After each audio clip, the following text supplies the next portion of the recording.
Watertown, Connecticut, 06795. Thank you. Stephen, what war were you in and what branch of the service?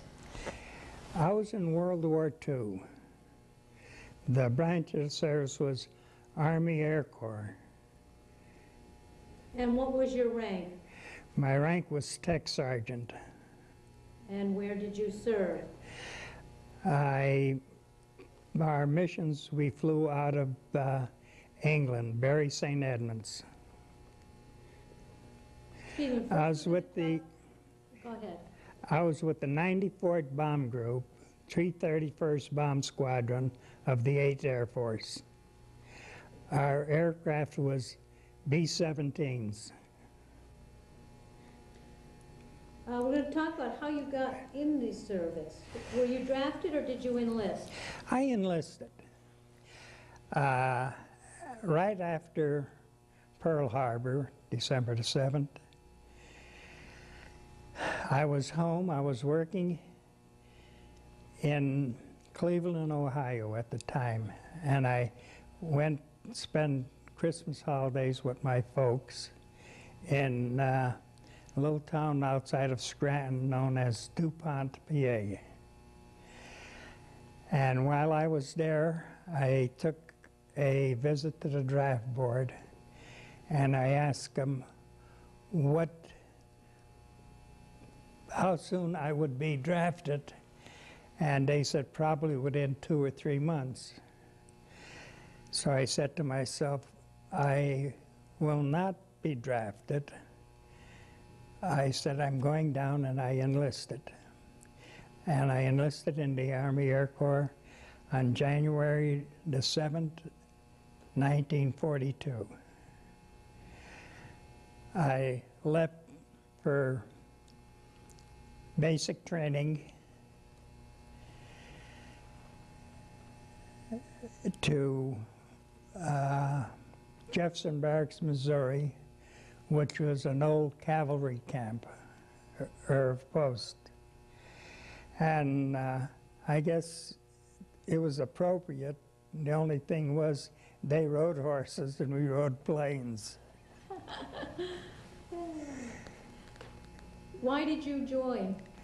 Well, I figured that if I'm going to serve, I'd like to serve in a branch of service that could find myself liking to. I didn't want to be an infantryman. I didn't want to be around big guns, and there wasn't too much after that. So I said, no, let me join the Army Air Corps and more or less choose what I'm going to do in the Army Air Corps. Do you recall your first days in service? Every now and then I do. What was it like at the beginning when you first joined? At the beginning, I was going to say, we didn't have too much of basic training because of the fact that we had a spinal meningitis outbreak in Jefferson Barracks at the time. And instead of having full complements into the barracks, they only had half complements with sheets in between our beds. And we didn't do too much exercising outside and close order drills or anything because of the weather. The weather was very bad. That January and February, the weather was really atrocious at times. So we spent a lot of times listening to speeches given by, sometime we'd have some World War I men come by and give us some of their experience that they went through, and other times there was more or less movies pertaining to combat and the Air Corps itself, what they're doing and everything. After my basic training, I went down to Bakersfield, California,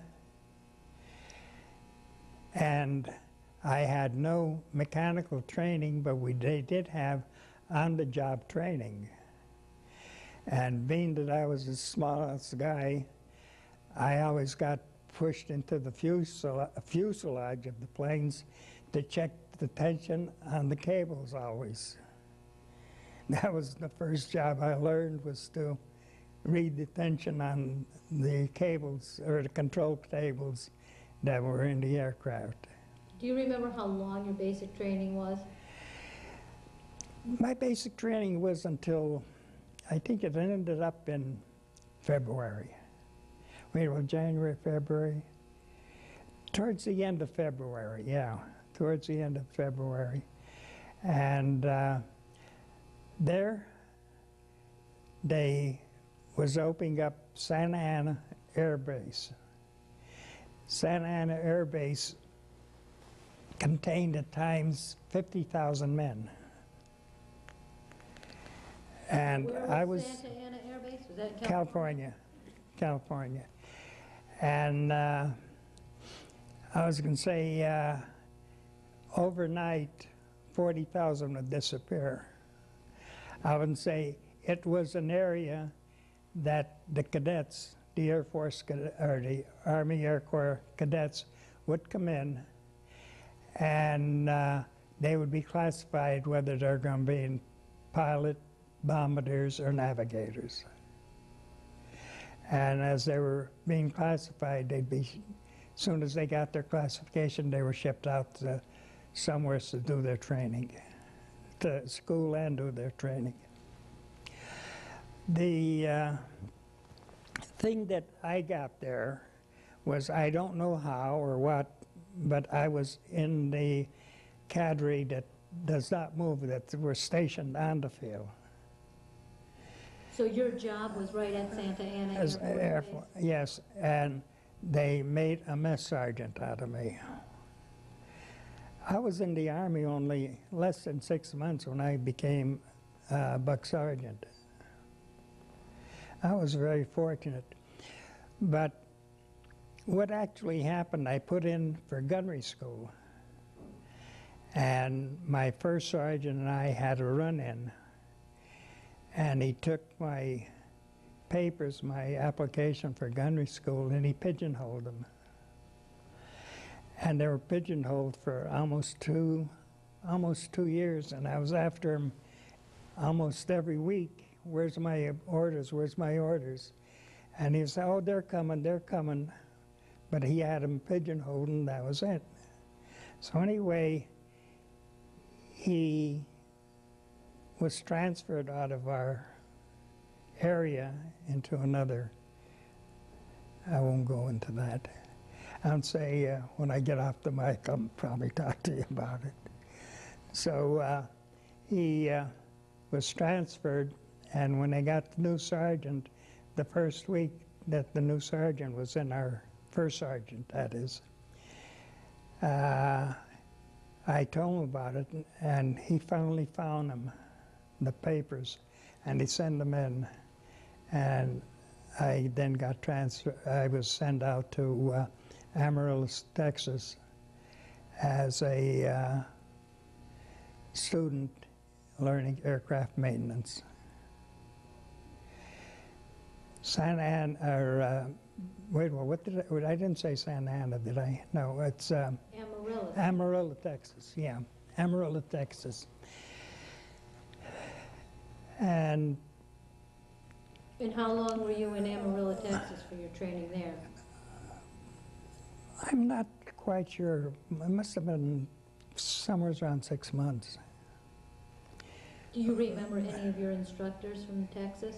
Yes, I remember one particular instructor that I had in Texas. She was a civilian, and she was teaching us, and I think that in one day she could teach and put stuff into an individual's brain or into the individual's body that could last a lifetime. She was extremely well. I don't think she weighed 110 pounds. And she used to drive a big crash truck. that when planes would crash, she'd go and pick up the, what do you call, she wouldn't pick them up, but the crew would pick up the planes, put them on the flatbed, and she'd drive it away. And what did she instruct you in? This was more or less only an emergency if she drove that big trailer. But she was in mostly the mechanical parts, operating of some of the parts of the plane. She had like a certain area of the engine or something, and she taught us whatever we had to know about the working of the plane, or the engine of the plane. And you told us that you served in World War II. Where exactly did you go? After Texas and you learned to be a mechanic on the airplanes, where did you go from there? I went to Kingman, Arizona for gunnery school. And that was a shorter period. I mean, that wasn't too long of a period. I can't remember just exactly how long. Then from Kingman, Arizona, we were sent to Florida, and we picked up a crew was made up in Florida. And let me see, in Florida we were on the West Coast, so not Sarasota, but up further north. It's a big town, and I'm not familiar with Florida, yeah. I can't help it, but it was in Florida. It was in Florida, yeah. And once we were assigned to a crew, we were shipped to Avon Park, Florida, for training as a crew. How many men are in a crew? At that time, there was 10 men in the B-17 crew. So if 100 planes went on a raid, you had 10,000 men. And was that typical to have 100 planes go on a raid? Yes. Where did you ship out when you left Florida with your crew? When we shipped out, we were shipped out directly to Bury St. Edmunds, England. Well, we were at a place where they called the Wash for a short period of time, and while we were at the Wash, they assigned us to what bomb squadron we were going to fly with. And what was it like in England, your service in England? Foggy, damp, and the English people, either they loved you or they hated you. There was no in between. And I was going to say, there was a lad that used to pick up our laundry, and his mother used to do the laundry. And between what he made and his mother made, his father didn't make all month. That's a week. Wow. And so it was. Now, I mean, the pay of it was I mean, I was really surprised. Before we got shipped to England, we were in Gander Bay, Newfoundland. What did you do there? And there was the stopover. From there, we used to fly over. But we were there for about a week when the weather set in, and we couldn't fly when the weather set in. And that was in the middle of June, 1944.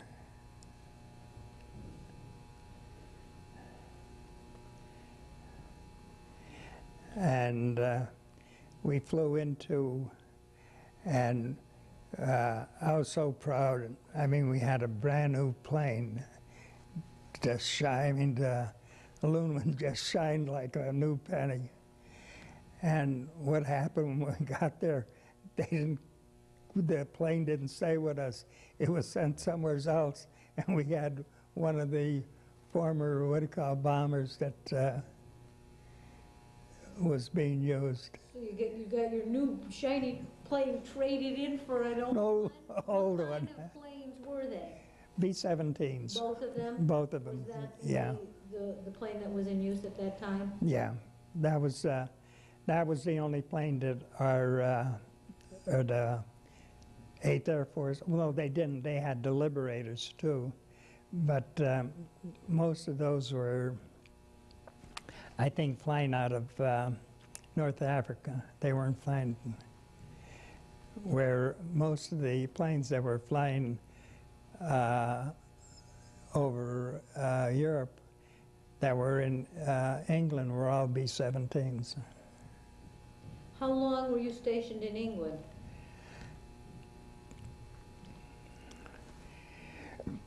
From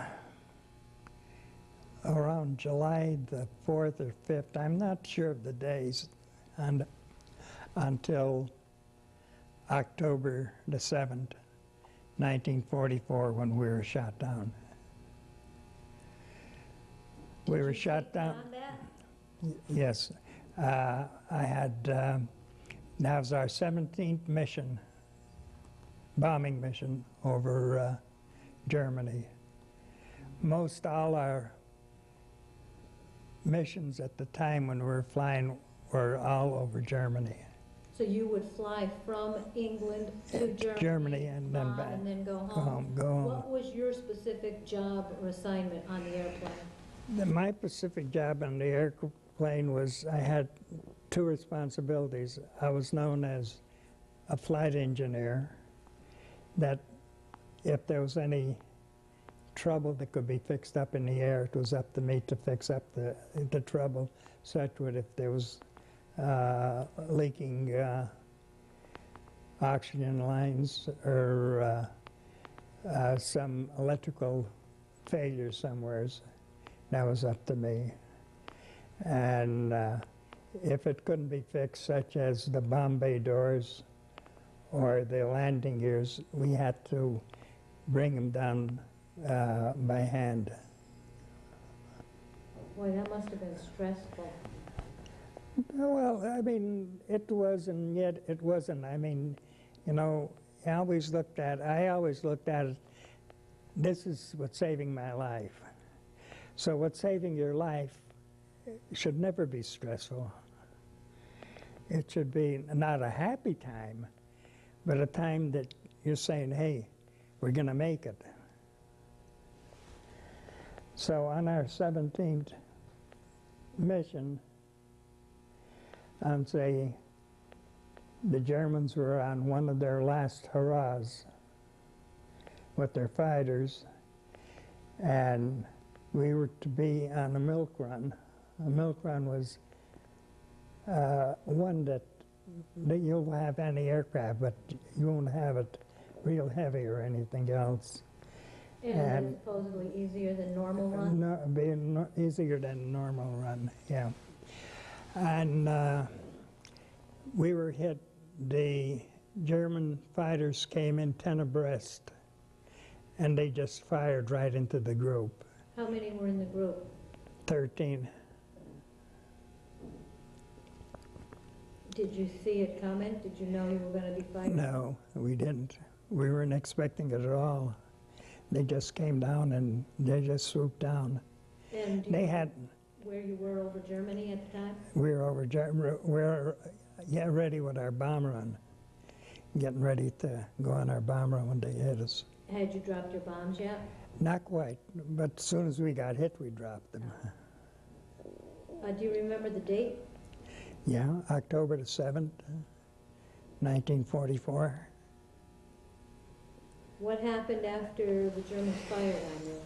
I'd say they knocked out one of our engines, and it went on fire. And we dove from 24,000 feet where we were at to about 17 or 18,000 feet. And we put the fire out in the engine. But we had a fire in the plane because the oil tank was hit, and the oil tank was leaking oil, and it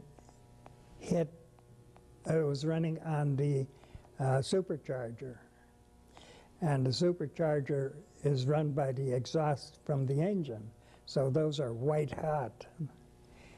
And I was going to say it was burning, so we flew about 30 or 35 minutes with that oil.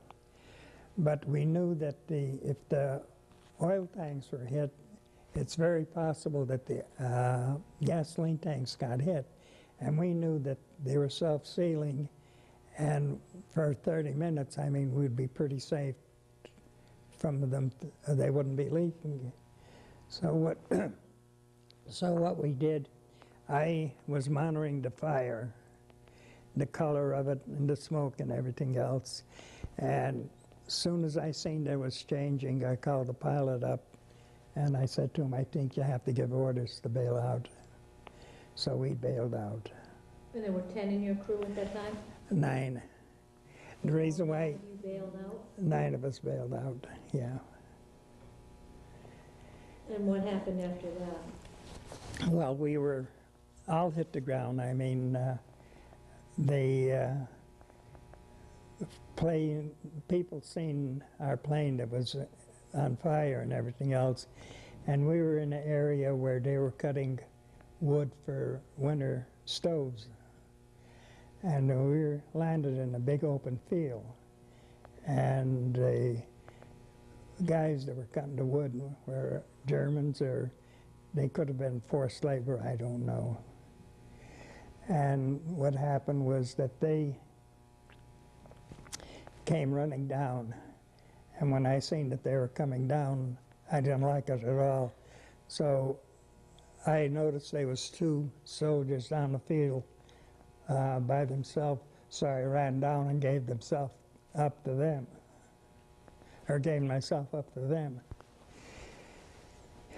And the Germans' first question they said in German was, "Do I have a pistol?" And I told them, no, I didn't have a pistol. I opened up at that time we had electric suits. I opened up my jacket and showed them that the only thing I had on was white long johns. And that was underneath the electric suits. And I was telling him that I didn't have them. And he was sort of angry and disturbed and everything else. And he kept saying, "Fliege nix Pistola." That was my first German lesson. Did you know what he was saying? I figured that Fliege, I figured was a flyer, and Pistola was a gun, you know.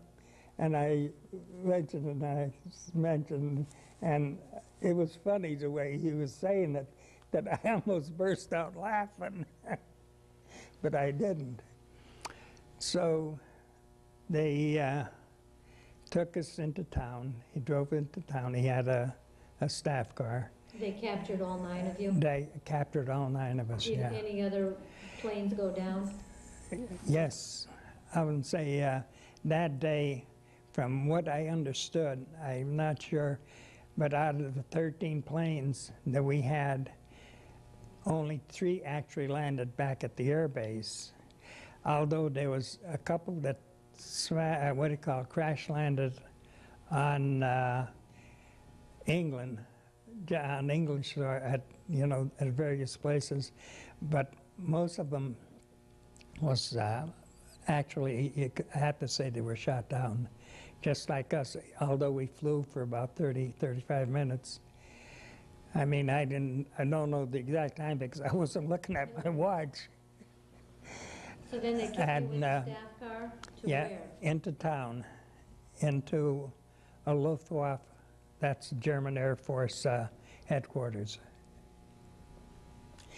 And they had us in a big hall. There was all the enlisted men was in there. There was one officer that landed with us, but they took him out. He hurt his back. He was the only one that I knew that got injured. I don't know how the other 3 officers were, because there was 5 enlisted men and 4 officers on the plane. And how the other ones physically was, I really don't know.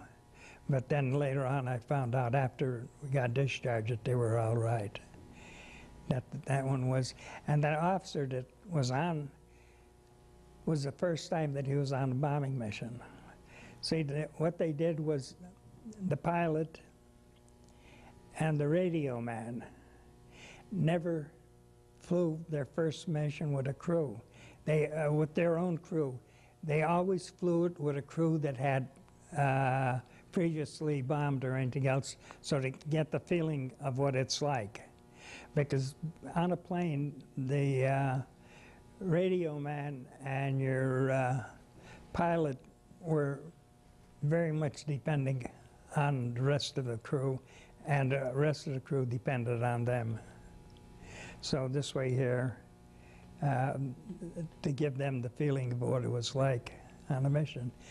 And he got shot down on his first mission. So we go right back again on first mission.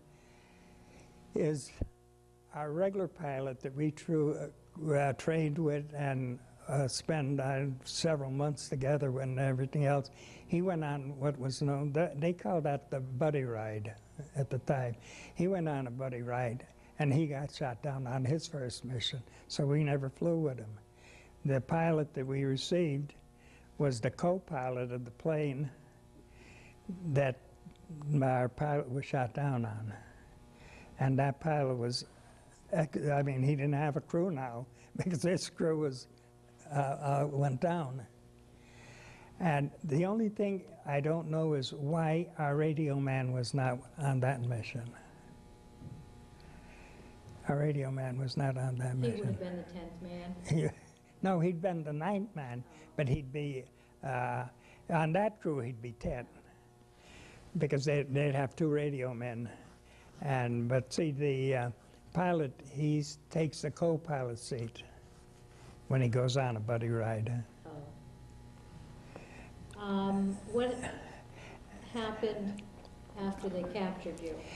Say they took us to Air Force headquarters, and we stayed in a large room, and they had a bench in the middle of the room, and they had an interpreter. He spoke fairly decent English and everything else, and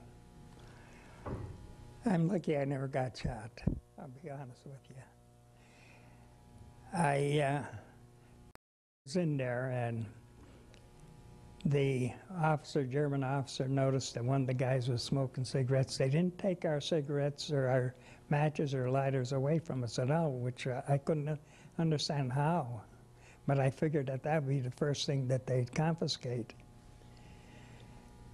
And they didn't take him, and he was smoking one right after the other. So the officer called the interpreter over, and he asked said something to the interpreter, and he came over and he stood in front of the guy that was smoking. And he said, "What was the number of your airplane? What was the letter on the tail? What was this?" And I said to him, "Geneva Convention, name, rank, and only." And he said, "Who are you?" I said, "I'm senior non-common. As long as I'm senior non-common, they take orders from me."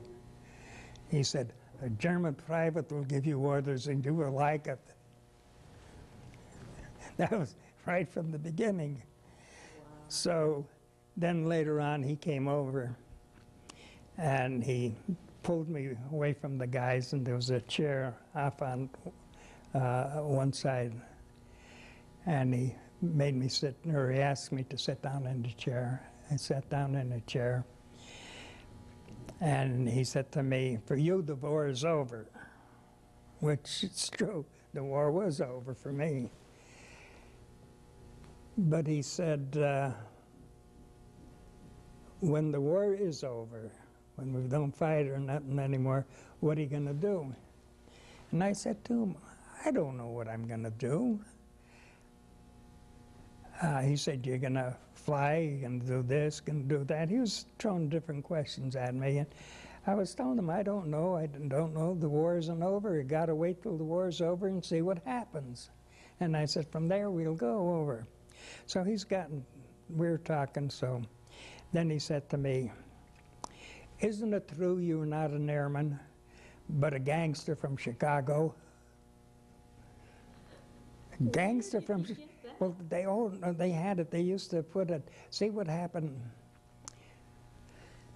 was there was a crew, and I don't know why they wore we had, what do you call, leather jackets that we could wear, you know.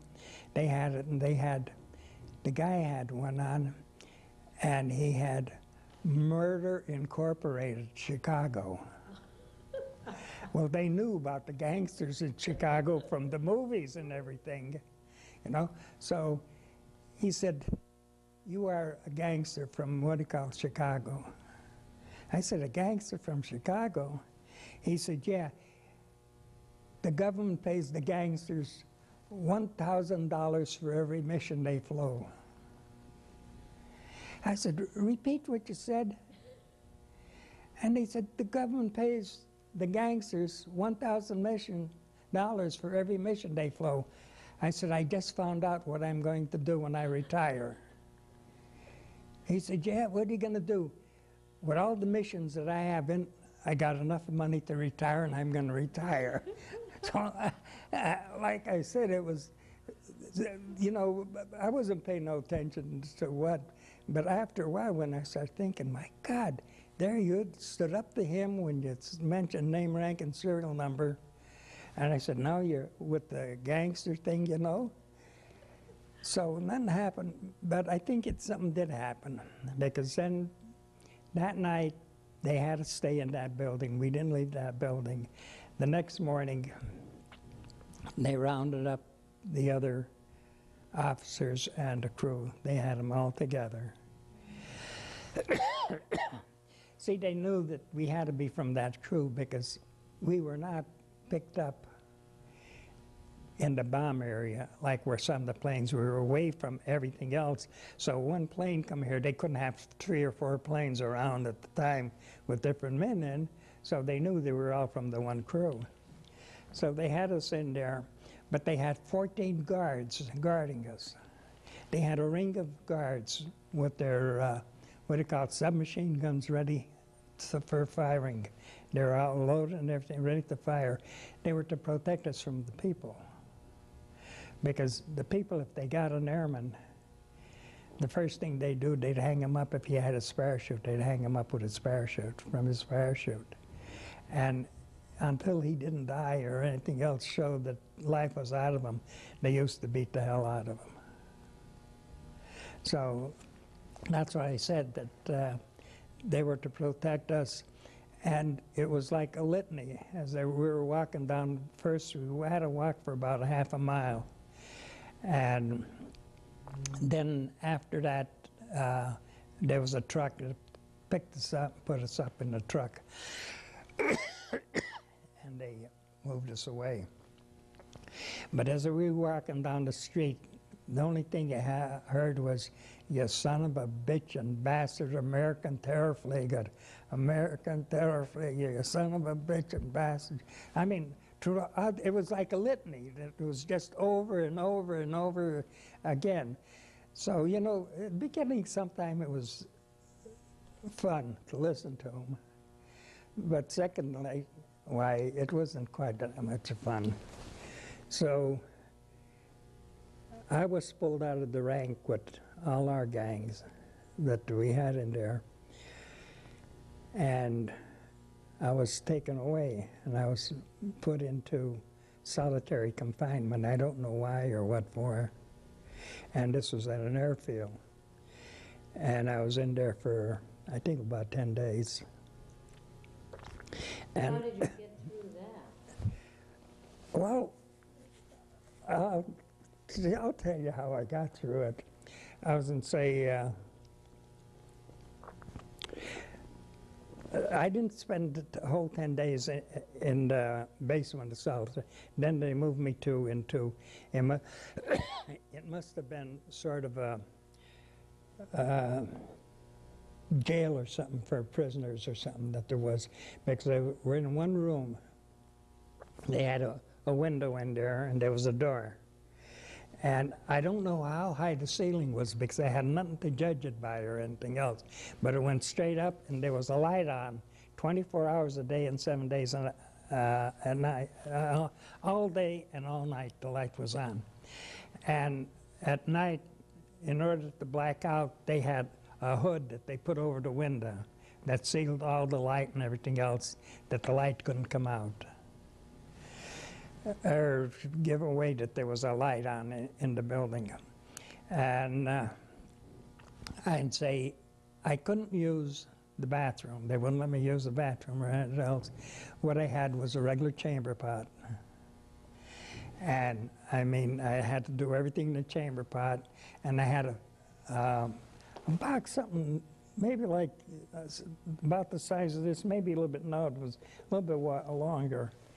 And there was a water pitcher and a tin cup there, and that was on. And then I had the chamber pot, and it was always on the floor. It was, I never had it on the, I wouldn't have it on the table where the water was. So it would be on the floor. So anyway, in order to call the guards' attention, there was a little lever you pulled, and a hand or a signal came up. It was up, it was all right, but when the signal came down, that means you wanted attention.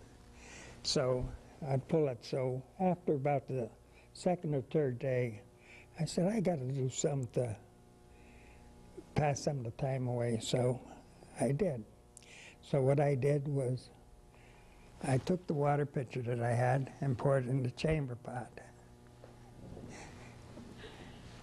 Go over and pull the attention lever, and they'd come by. So when he'd come by, I'd give him the chamber pot. And he had to take it out. The guy took it out and emptied it and brought it back. So after a little while, I'd do was pull the signal again and give him the water pitcher. It was empty. And again, the same thing happened. They bring the water, and after a little while, I would do the same thing, fill the water into the chamber pot, and call the guard to empty it. So he probably emptied it out, I'd say maybe at least 6 to 8 times a day. And maybe once or twice during the night I'd do it. And we had a window there. And once it got light, why, they used to take that hood off that was on the window, or box, or whatever you want to call it. And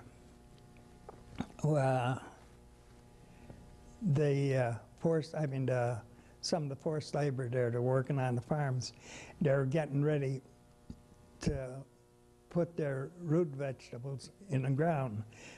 They build this long trough about maybe 3 or 4 feet deep, and then they take all their vegetables and put them on the ground, and then they cover it up, I guess, with straw or hay or anything else, and then put the dirt over it. And then whenever they want vegetables, they'd go into the trough and they get the vegetables out. So the thing of it is, the food that we had, in the morning I had a cup of wheat tea and a slice of bread. That was my morning thing. And then sometime for dinner I'd have like a cup of soup. It was more like water than it was soup. And then at night they'd bring out, I don't know what it was, a soup. The first 3 nights I wouldn't eat it. It looked like it was just something mixed with flour, and that was it. So the first 3 nights I gave them the dish to take back. But after the 4th night, I mean, I was getting to be pretty hungry. So I tasted, I mean, I couldn't tell you what the taste is, even till today. I never knew what the taste was like. The thing was, I knew I was forcing it into myself. Now, whether it had any value or anything else, that I don't know. And after, I think it was 10 days that I was in solitary confinement. 10 days or 2 weeks. I mean, you lose sort of track of time at time, and sometime it comes up like 10 days, and sometime when I think about it, it's 14 days, you know.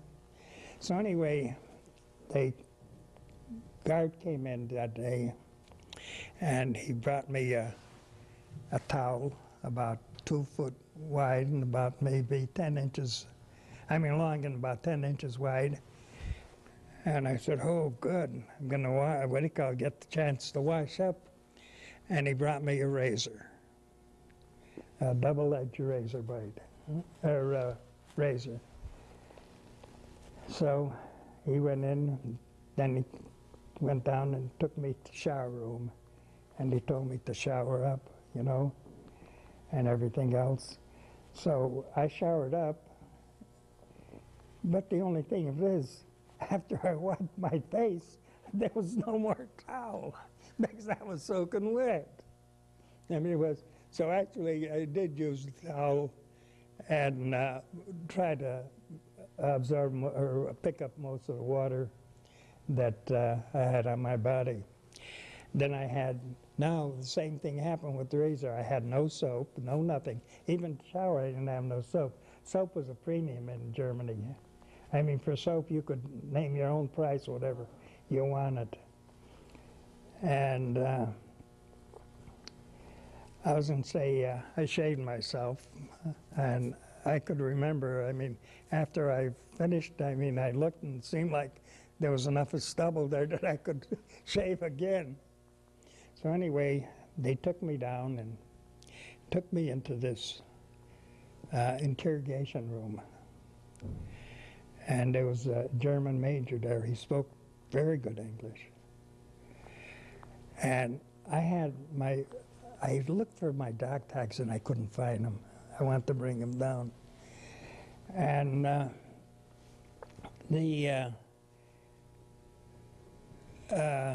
my dog tags, I had my mother's name and her her address. So he's talking to me, and he said to me, because what happened when I was down in the solitary confinement first day, they removed the dog tag from me. And that frightened me because I know that if a dog tag is removed, you're supposed to be dead.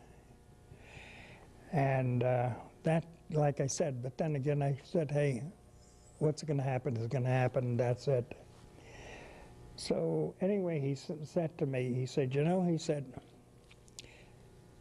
I went to postgraduate work at the University of Pennsylvania. I said, you did? He said, yeah. He said, see my ring from the college?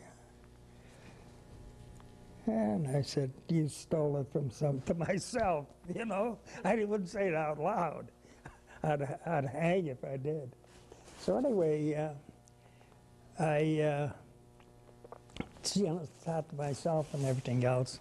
And I mean, he was shrewd. He wore the Iron Cross around his neck. And wearing the Iron Cross around your neck, that's the highest award Germans awarded their military. So anyway, he had it around there, and he was talking, and he mentioned to me, he said, oh, Schmeling got robbed in the last fight with Joe Louis. I said, no. I said, Schmeling got what he had coming to him. Louis was a better man, and he knocked him out. You know, like I said, that was something kind of brazen, you know, but so... Everybody get put back in solitary. So anyway, I just got out of it. So anyway, he was out there and he was talking and everything else. And he said, you know, he said, I should know where that town is, DuPont, Pennsylvania. He said, being that I went to school there and everything else. So he's talking, then at the same time when he mentioned about Schmeling and everything else, he said to me, he said, you know, he said, University of Pennsylvania had one of the best boxers in there. He was a good club boxer, but he wasn't a boxer for world champion, which was true. He was a good boxer, but he could never be a champion because he didn't have all the stuff it takes. So anyway, he said, yeah. He said his name was Ludwig. No, immediately it struck Ludwig. I know Lou. And he was champion of the Ivory League. And he was telling me that he was champion of the Ivory League boxing, you know, and everything else. I wouldn't let him know that I knew him or anything else. I mean, I was very cautious on some of the things that I said, too. I mean, brazen at the time, but still a little cautious. And then he said, yeah, he said he was a good boxer. I said, well, you're not lying, because Lou was from the town where I grew up in Pennsylvania. He didn't know his last name. He said, I'm not sure whether he was Polish or Jewish or what, but he said, I know his name was Ludwig. Ludwig is Louis, and his name was Lou Rizzi, and he was, Italian. So, I mean, I knew then when he gave me those two things that he was telling the truth. So, I sort of believed him a little bit then, you know, about what he was saying and everything else. And he said to me, I'm going to tell you something. He said, if the Germans ever knew that I talked this way to you, I had it, he said. And I said, well, what way? There's nothing wrong with it. He said, you know what? He said, if the United States had the German generals, they could rule the world. I said, no one man is ever going to rule the world. He said, yes, they could. He said, the German generals know how to fight a war, because that's all they ever done all their lives was fight wars. Because the generals were from one family to the other. They inherited actually the things. And he said they'd fight it. And he said, the American soldier, he said, you know, he said, you say, see that place up there? We got to take it. Chances are 90% you won't come back. If they want to take it, they go and they take it. He said another thing about American soldier, he said, see that hill up there? Beautiful. No casualties, no nothing. Go and take it. If they didn't want to go up there to take it, they didn't take it. You know, which was actually almost true to what he was talking about. So anyway, and he said, the German soldier, take the officer away from him and he doesn't know what to do. Which is another thing that was true. Now, everybody can understand why the Air Force, or anybody, well, at that time, everybody that was into flying was in the Air Force, why they were treated different. The reason for that was, in order to be in the German Air Force, you had to be above average. If you were not above average, you couldn't even work on a plane. Till towards the end of the war, when they started, anybody that they could get a hold of, they put in. But from the beginning, that's what it was like. So anyway, because you were in the Air Force, you got better treatment as a prisoner? To a degree, I think we did. I don't think that we got some of the roughness and the manhandling like some of the other prisoners got. They weren't abused like those that were in Japan, but I would say they were what you call abused to a certain degree. Their abuse was more psychological than it was physical. And so I got out, and now the same thing happened when they were sending us to the camp. When we were sending us to camp, they put us on a troop train right in the middle, and they had big POWs marked all over the 2 cars that was on there. But we had 2 men to a seat. They were, what do you call, regular coaches. 2 men to a seat, where most of the other prisoners from the ground and everything else that were captured, they didn't have it. They were put in boxcars standing up. And yet we had it. So I was getting away from what we were talking before, but this is being shipped now from the solitary confinement to our permanent camp. So anyway, we got into the, what do you call, well, they took us into an interrogation camp for a few days. Then from the interrogation camp, they sent us to Poland, where our camp was. Do you know what the name of that camp was that they sent you to?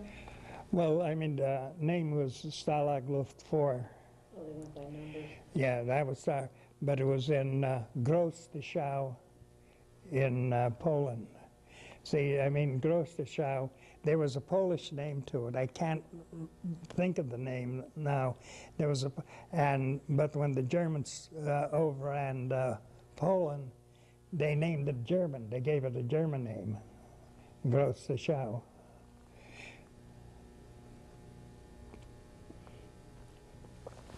And how long were you in that camp at Poland?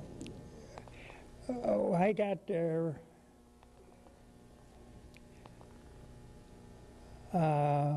latter part of October, or no, beginning of November, early part of November.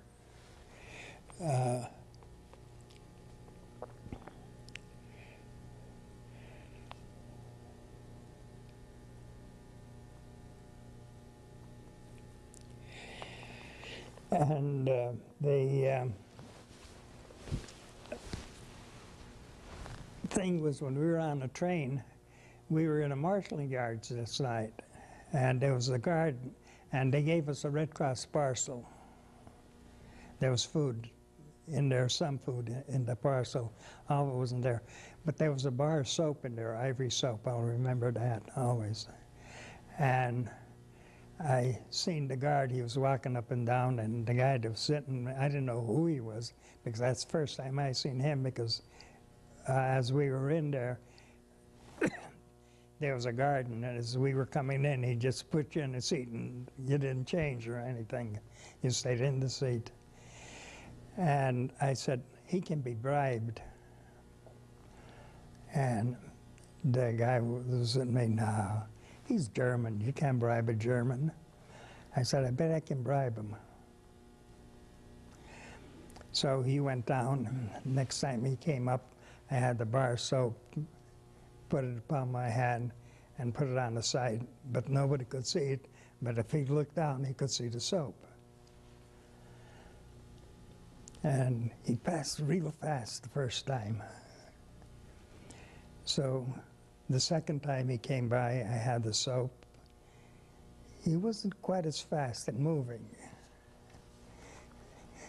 Third time when he came by, I said to him, beer. No, I didn't. I said schnapps. That's what I said to him. I said schnapps. So he didn't say nothing. So he came by about the 4th or 5th time, 6th time, and I took and I broke the bar soap in half, because I had that, like a little split in the middle that there was, so I broke it in half. They were just a regular, it wasn't the big bars of soap, they were more or less facial type, or the size that you'd be using. And I broke it in half, and I told him, beer. So he went, and he was gone a little while. He came back, and he came back with 3 canteens, German canteens full of beer.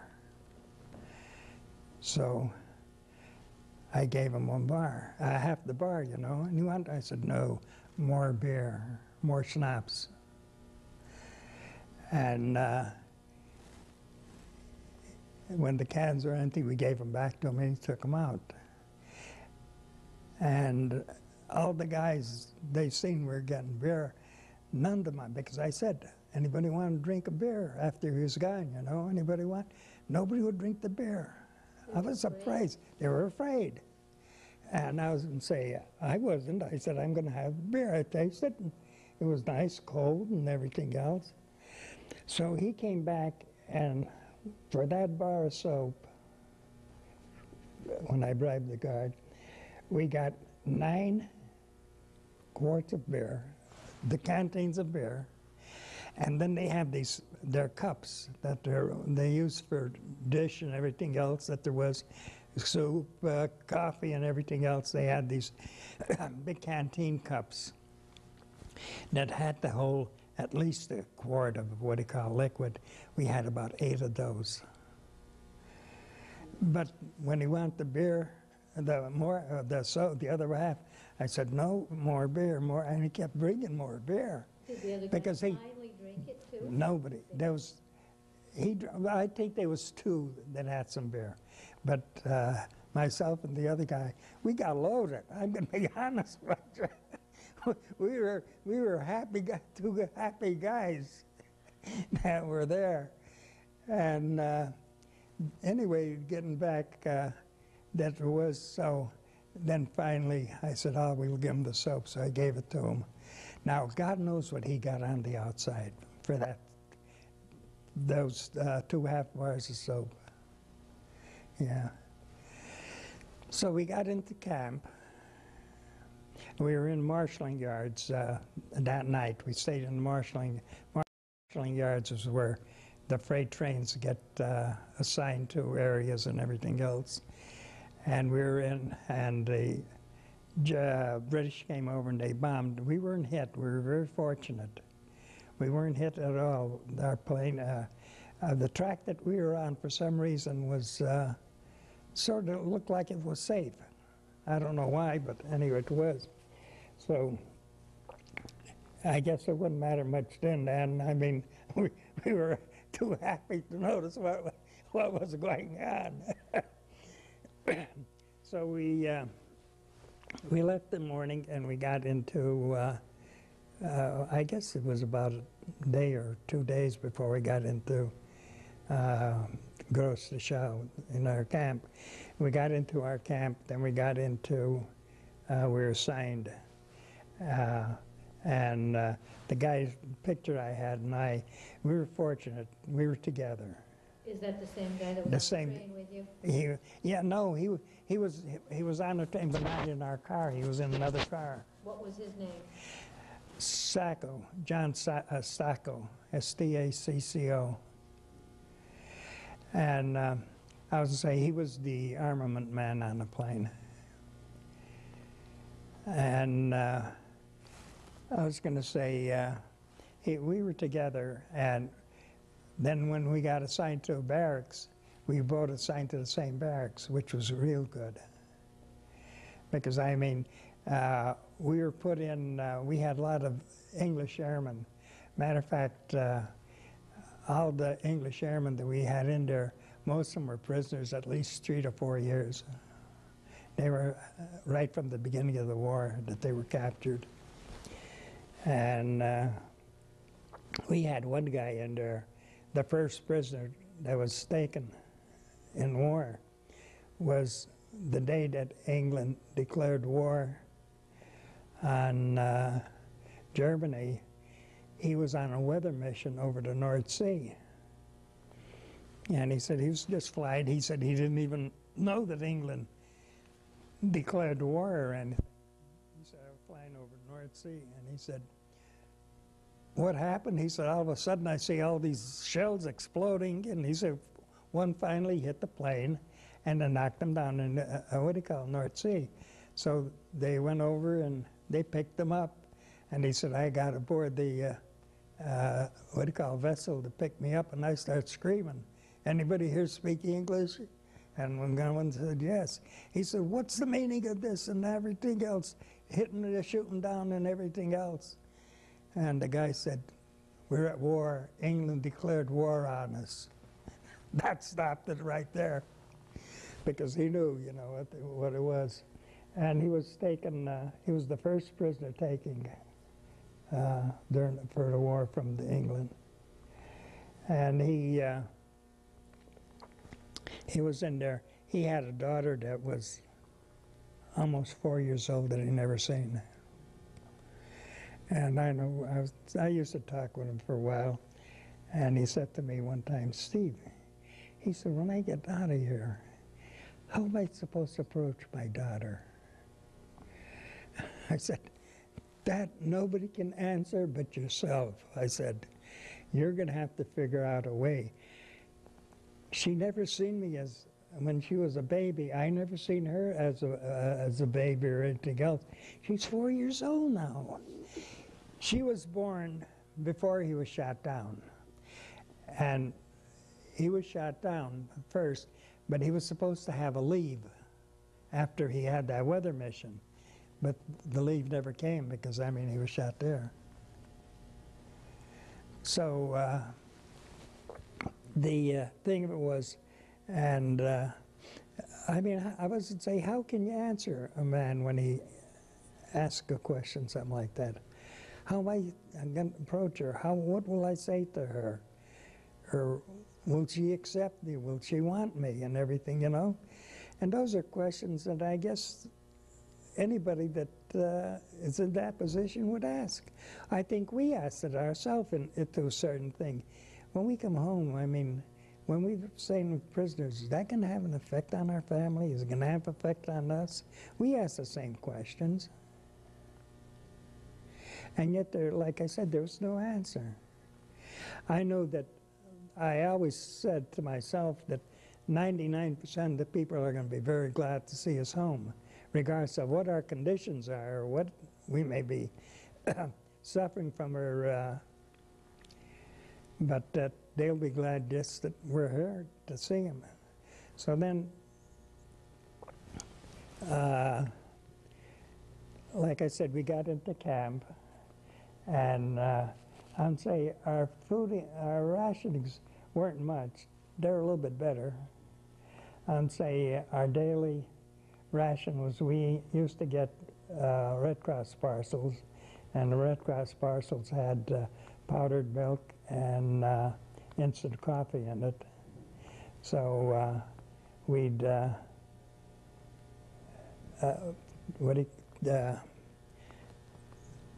had always the coffee. I mean, you didn't make strong coffee, you made weak coffee. Make it last longer, right? And also we had, like there was some vegetable in there, there was a can of beef in there, there was some cheese in there. But you didn't get that all at once. You might have gotten, this week they might give you a can of beans, not beans, but like peas or something that would be in there. I can't remember, there's something else in that parcel. Oh, a piece of chocolate, and I think it was 5 cigarettes in the parcel. And they would give you just one of those items every week, the Germans would.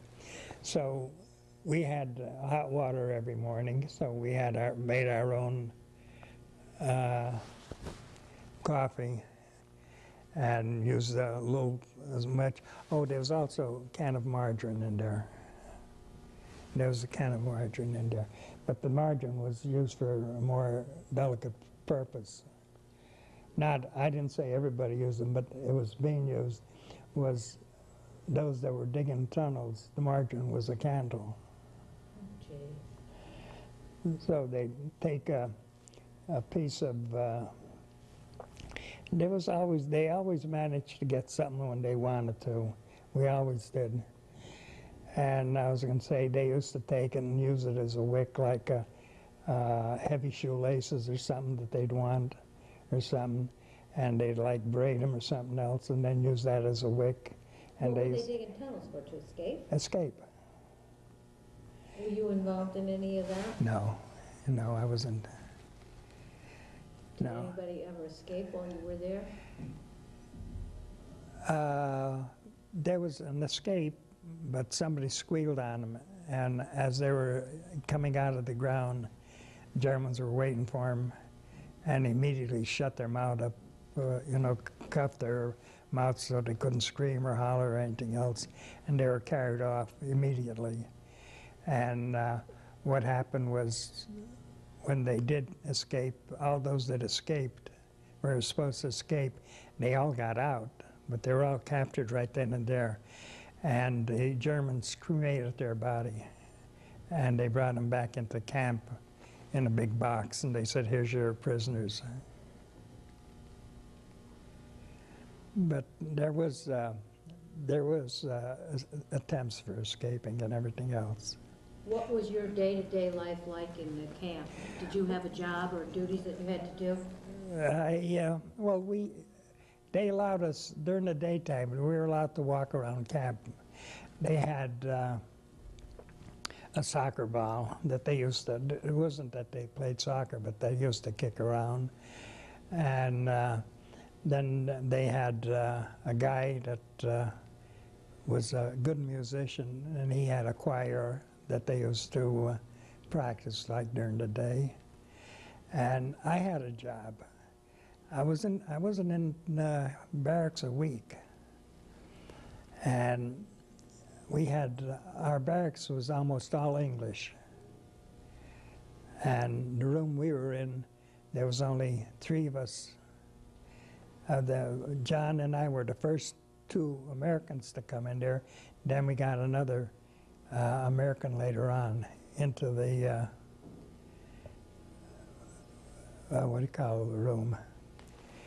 And I was in there, and this guy was from North Africa. He was an English subject from North Africa. He was flying with international squadron out of England, and they were shot down. And he came up to me and he said, "We got a job for you." "Got a job for me?" "Yep." He said, "What is it?" "When we're ready, I'm just warning you now, not warning you, I'm just telling you now we got a job for you." I said, "Okay." So that day, around 3 o'clock every day, they used to open up the coal bin. And they gave us 20 briquettes of coal. They were about maybe 3 inches long, about 1.5 inches wide, and about an inch thick. And they were about like this. No, not quite, about like that. And I was going to say, they'd come in and gave you 20 briquettes for the stove. So what everybody used to do is they never lit the stove right away. They used to all wait till 8, 9 o'clock and then light the fire, start a fire going. And the only thing is, everyone gave 1 briquette of coal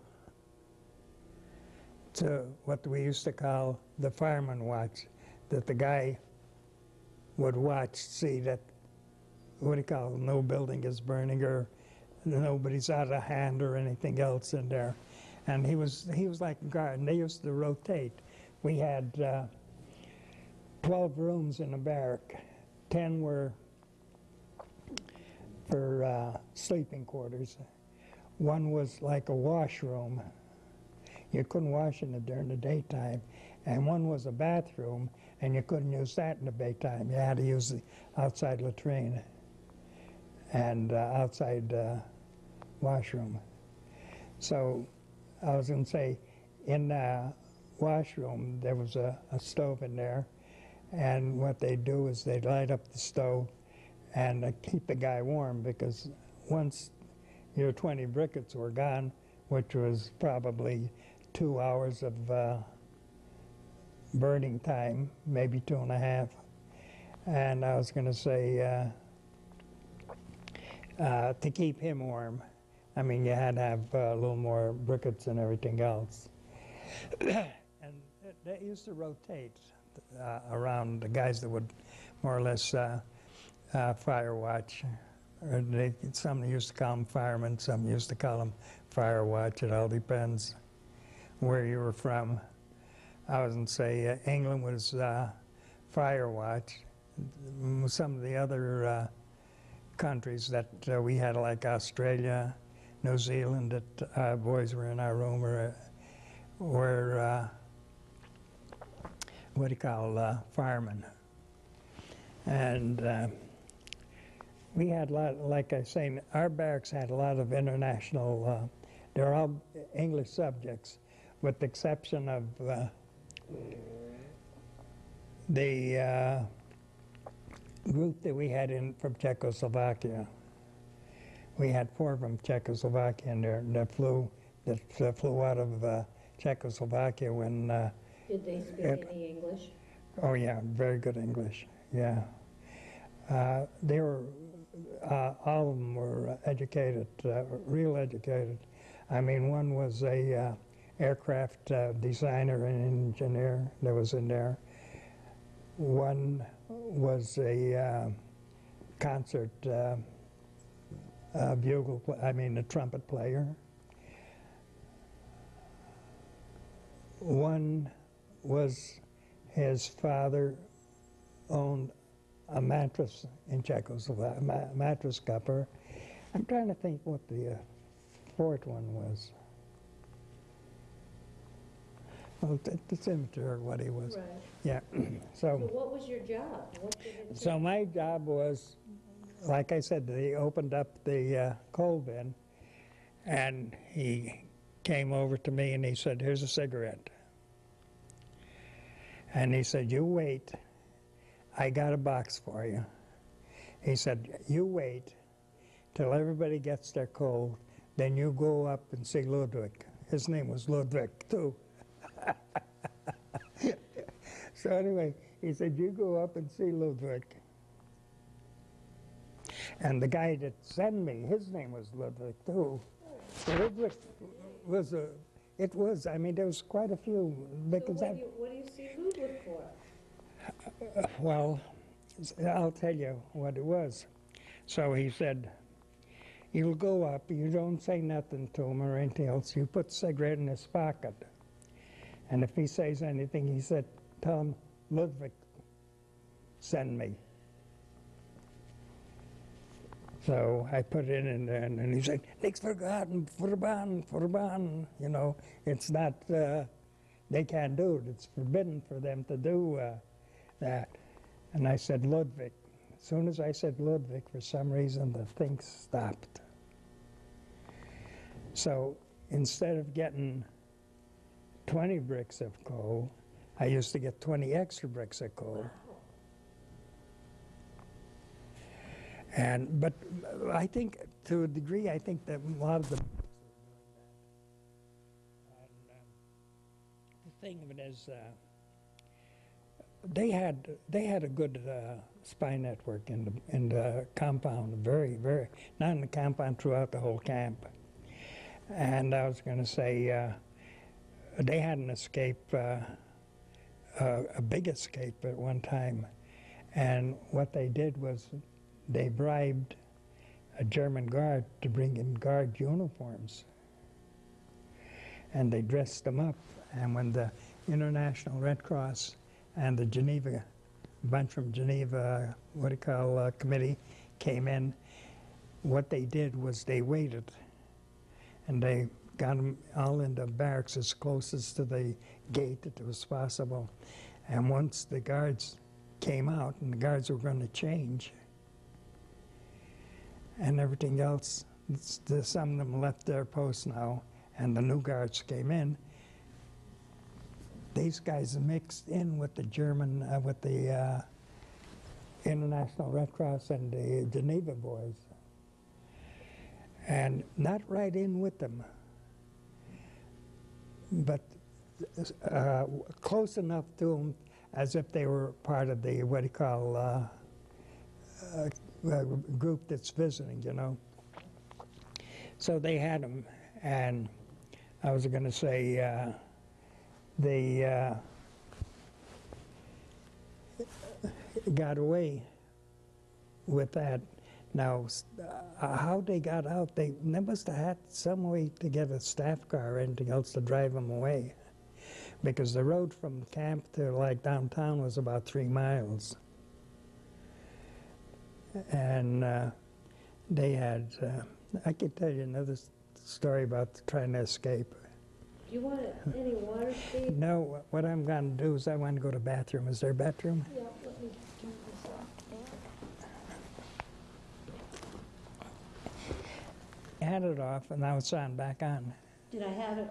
The red light was on when you were talking, I hope. Yeah, it was on. Now, what the heck am I supposed to push? Okay, we left off with, you were in that camp and you had your job. Yeah. How long were you at that camp in Poland? We were at that camp in Poland until the first week of February. And then what happened? Then we went on a forced march. That winter was the coldest winter on record, even till today, that we had. We had, I don't know how many days it was that the weather did not get up above 0. The first week that we were on the march, we slept in the woods. There was no place for us to sleep. With no shelter? There was no shelter or anything else. But then as we kept getting out of Poland, I'm saying we were getting into areas where there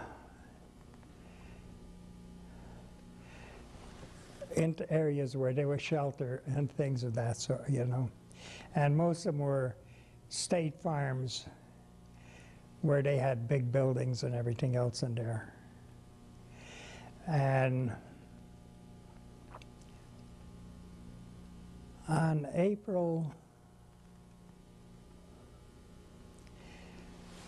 the latter part of April,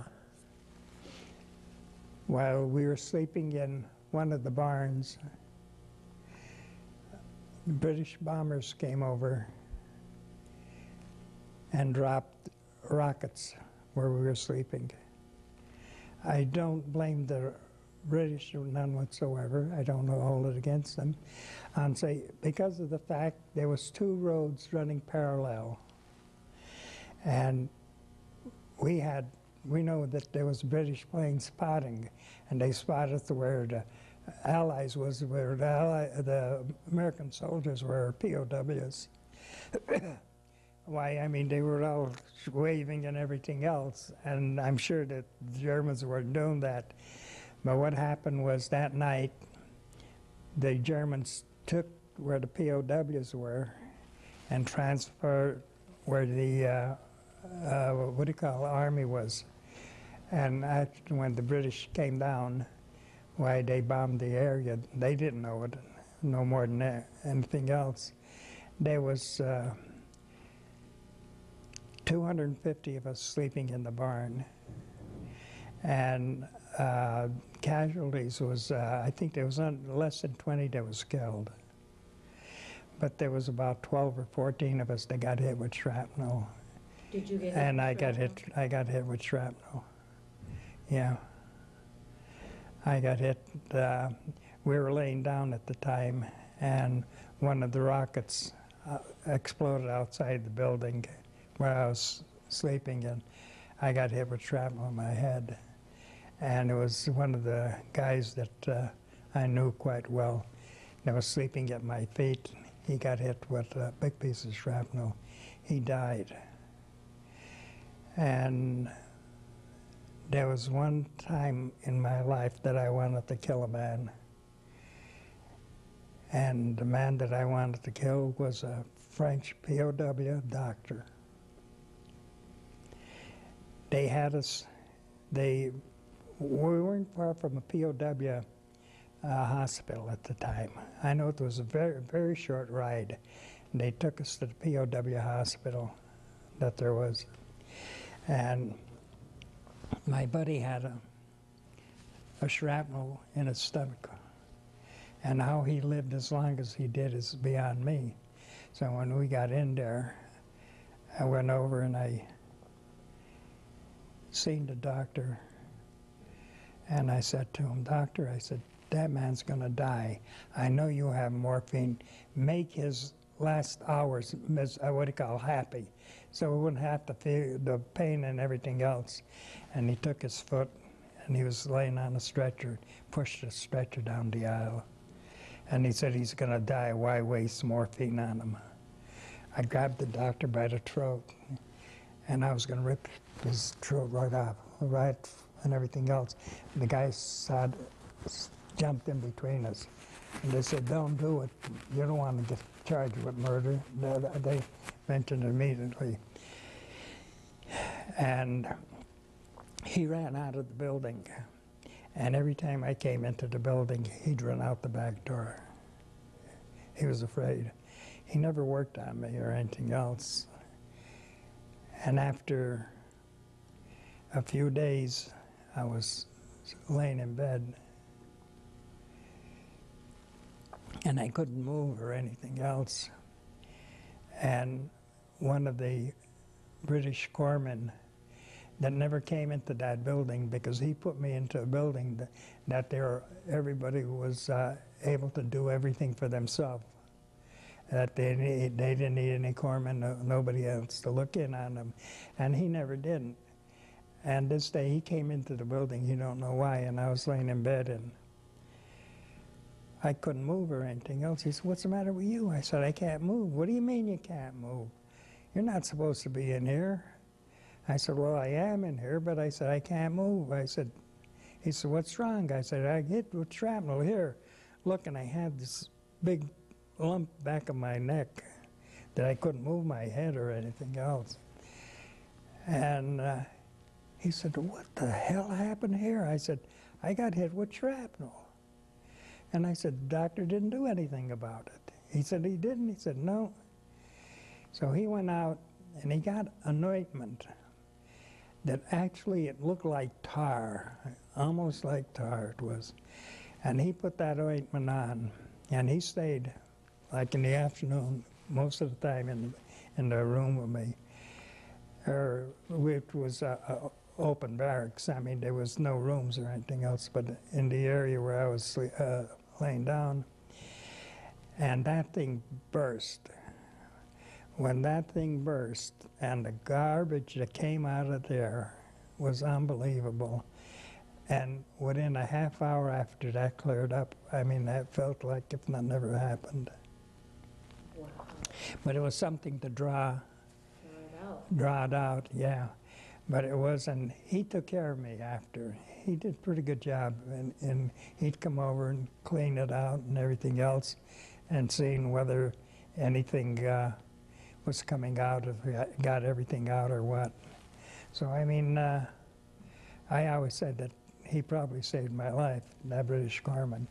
But I could never get his name, because what actually happened was I was getting to know him, and I mean, he didn't like to be personal with anybody. He wanted strictly business, because he figured on that he can't get too friendly with anybody, because I guess he maybe got it from the beginning, but when he seen him die, he couldn't, it was a little bit too much for him, I guess.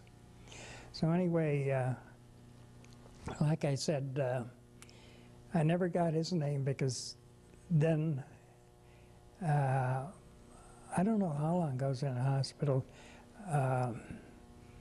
Army truck came by, big 4x4, and the Germans left the camp, and they took down the swastika, and they put up an American Red Cross flag at the camp. And they came into camp, and the big 4x4 just came in and knocked the whole fence down and everything else. And they came in and they picked us up. And who was it, Americans or English? American. And the thing was, they picked it up, and There was a couple of ambulances with them, and they took, out of all of us that got hit that time, there was myself and 5 others. There was, no, 4 others. There was 5 of us. That was quite serious, you know, I mean, with the injuries. So they took us to a field hospital. But on our way to the field hospital, one of the ambulance attendants said, "Anything you want?" And we all hollered, "Chocolate." Like in unison, "Chocolate." And they stopped, and they brought, no, there were 6 of us, because they brought 5 boxes of, I'll always remember it, Nestle's Crunch. Nestle's Crunch that time was white chocolate that came out with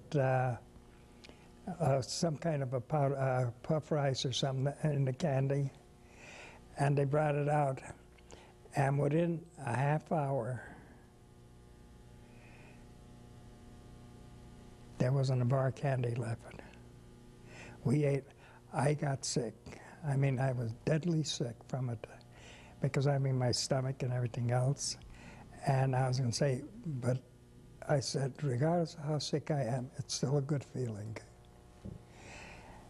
And I had that same feeling again once I got out. Then I was flown to a hospital in Paris, the 40th, I remember that, the 40th General Hospital in Paris. And matter of fact, I think I've got the, what do you call it, in there, where they gave me the Purple Heart. I think I've got the slip in there. And I was going to say, after I spent, I guess, about 30 days, somewhere around 30 days, in hospital in Paris, why they sent me to Le Havre, and I was to get a boat and come home. So we did. We got a Victory vessel, and there was 200 and some guys that came into, what do you call, Le Havre, just I think it was a week before that, and they were put back on a boat and sent to go back to the Pacific. Oh. They were, and I would say, those were, they never seen combat or anything else. They were just new, what do you call, recruits. Oh. And I was going to say, there was 11 of us that were POWs that was on that vessel. So I said, hey, we're going to be on here almost a week. I got to get something to do. So I said, I know what I'm going to do. I'm going to go up to the galley and see what I can do on the galley. So I went up there and I said to the guy that was in the galley, I said, who's in charge here? He said, why? I said, I'd like to talk to him. He said, he's not here, but he'll be here in about an hour or so. So he said, you want to sit, wait for him? I said, yeah. So he gave me, he gave me a cup of coffee. I had coffee. And what happened was the guy came in, and Cook at the time said to him that I wanted to see him. So he came over, he said, what do you want to see me about? He said, look, I know I'm going to be on, I said, this stub. That's right. I said, I know I'm going to be on this stub for several days. I'd like to have a job, something to do in the kitchen. And he said, what? I said, a job, you know, do, wash dishes, pick up the dishes, whatever you want. I said, and am I taking too much of your time? No, I'm timing both things. Yeah. So he said, you know, he said, I've been aboard ship for, I don't know how many years he mentioned. He said, nobody ever came in looking for a job. he said, what can you do? I said, whatever you want me to do. Wait on tables, do whatever it was, because the guys used to wait on, get their own feed, go up to the counter and get their own feed and come back. Right. I said, I'll take their orders and they can sit at the table and drink coffee and I'll bring their orders to them. So he said, if the guys don't mind it, he said, I don't care. So I did. So I enjoyed it because they had 3 different breakfasts every morning. The guys what do you call, were working on the ship. They had 3 different menus for lunch, 3 different menus for what do you call. So they had 9 different meals. That it wasn't something that was over and over again or anything else. So I went in. So I enjoyed it. Because I sat up there. I had all my meals up there and everything else. And then every night when I used to leave, I used to bring back for the guys that we had. They gave us the sick bay. Sheets in there every day, after what we went through, and you have a sheet to sleep on. Yeah, that was a prize in itself. Steve, you said you got the Purple Heart. Can you tell me about the medals or citations that you got? Sure. Now you got the I'm Purple saying, Heart? yeah, I got. I'll get it out later and I'll make a Okay, copy of it. I have the Purple Heart and the Air Medal with 1 cluster. So that means instead of getting the Air Medal the second time, they give you a cluster instead. That's like earning the second Air Medal. And that's the only 2 that I ever think about, because they're the ones I knew that I really earned. I guess so. Do you remember when you were discharged from the service? Yeah. Can you tell me what that was like? When I got discharged from the service,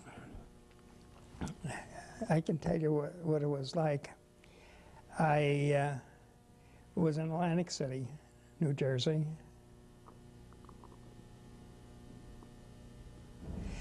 And I was to get discharged, and I met a few guys that were POWs, and we were to be discharged the following day. We went out that night. I wasn't driving, I was in the car, and we were in an accident, and I spent 30 days at the hospital in Atlantic City. I went out the windshield. Oh my gosh, what an end to your service. So then you stayed 30, were you discharged from the service then, or did you stay in until you're 30 days out of the hospital? I had to serve the 30 days while I was in the hospital. Then I got discharged in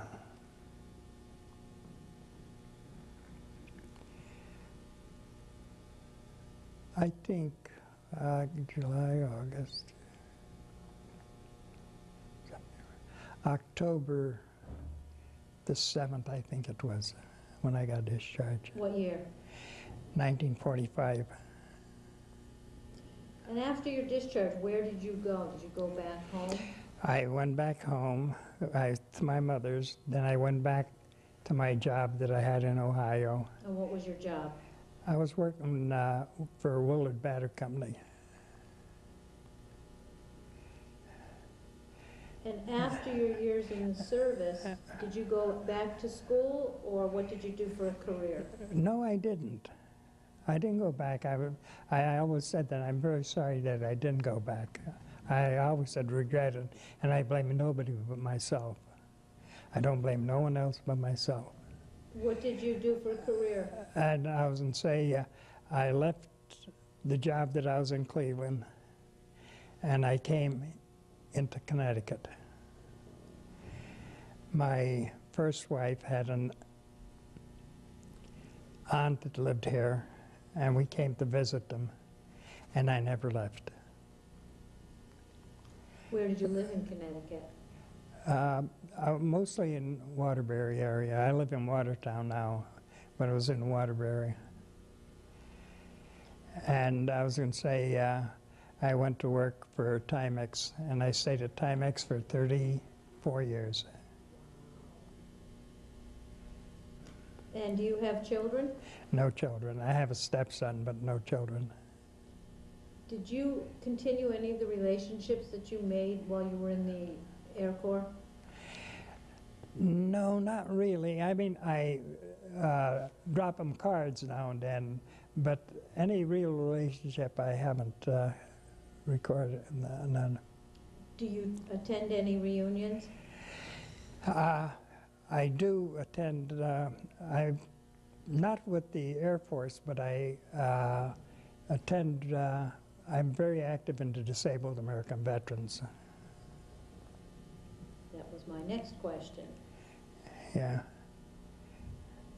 And I do attend all their national conventions and several of their other programs that they have during the year.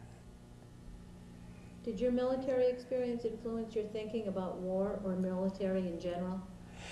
I planned, before I got discharged, I wanted to stay into the Army, but I wanted to fly. And they said that they would have to break my rank, and it's still on, break my rank and start from the ground up. And I said, no, I wouldn't start from the ground up. I said, I'm willing to, say that whatever I had to, without any promotions or anything, for any length of time, until I learned something new or on the same line of work that I was in. Because now already the jets were coming out, and jet engines and the regular engines are two different types of engines. And I'd be willing, I said, I'd go to school to learn jet engines and everything else. But I guess the thing was the Army was cutting down back so far that they just didn't want ex-servicemen back in trying to in there. They said you can enlist, you can enlist, but you're going to have to start at the ground up. And I said, no, I didn't want to. I was willing to stay where I'm at, but I didn't want to start from the ground up. All right, I think our time is just about up. It's out on the tape. Is there anything else that you want to add that we haven't covered in the interview, Steve? About your experience? I think that a lot of experience, we don't pay much attention to it or anything else, but I think has helped me with my life, getting along in my life. In the sense that a lot of times we do things and we don't realize what we're doing, and then after we do, when we realize, and then it comes back to your mind, hey, you did this at that time, or you did that at that time. Yeah. And I'm very thankful for the life that I had. I have no regrets. I was married once, I was divorced, and I married a second time. And second time when I married, my wife was in service. I didn't know her at the time or until it was almost 24 years after I got out of service when I met her. And I don't ever regret the second marriage. I always said it was better, a lot better than the first one. Well, Steve, I'd like to thank you so much for participating, and there are pictures that will be attached to this record. So I'd like to thank you for coming here tonight. Well, I want to thank you for giving me the opportunity of expressing myself, and I hope that my expressions were of some value somewhere. Thank you.